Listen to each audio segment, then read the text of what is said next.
Hello बच्चों, let's read this question. Radioactive waste management include. This question is saying about that radioactive waste management में क्या आता है.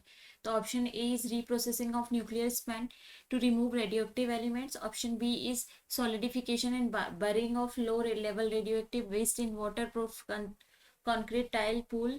Option C is nitrification of high level radioactive waste in glass matrix and encapsulating in canisters.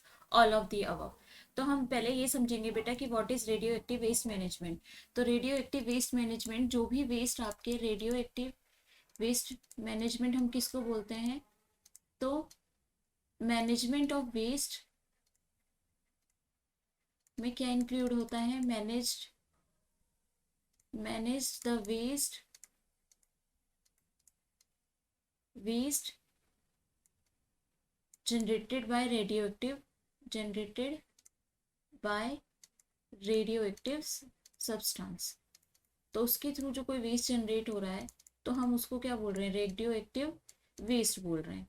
अब हमें ये बताना है कि उसमें क्या क्या इंक्लूड है. तो यहाँ पे जो आएगा, reprocessing of nuclear spent to remove radioactive element, बिल्कुल सही बात है. Solidification and burying of low level radioactive waste in waterproof concrete tile pools. और option C, nitrification of high level radioactive waste in glass matrix and encapsulated in कैंसिस्टर.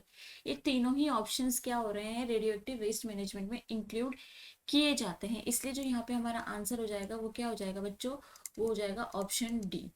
ठीक है. तो radioactive waste management के process में हम nuclear spent को भी reprocessing करते हैं, उसके बाद हम सॉलिडिफिकेशन भी करते हैं. तो ये सारे जो चीज़ें हैं वो सब आ जाती है. तो रेडियो एक्टिव वेस्ट में कौन कौन से सब्सटेंस होते हैं, सीजियम होते हैं, कोबाल्ट होते हैं, ये सारे रेडियो एक्टिव मटेरियल है. कोबाल्ट होते हैं, आयोडीन होते हैं. ठीक है ना. तो ये सारे रेडियो एक्टिव मटेरियल है. तो यहाँ पे जो हमारा all of the above is the correct answer for this question. Hope you all understand very well. Best of luck. Thank you.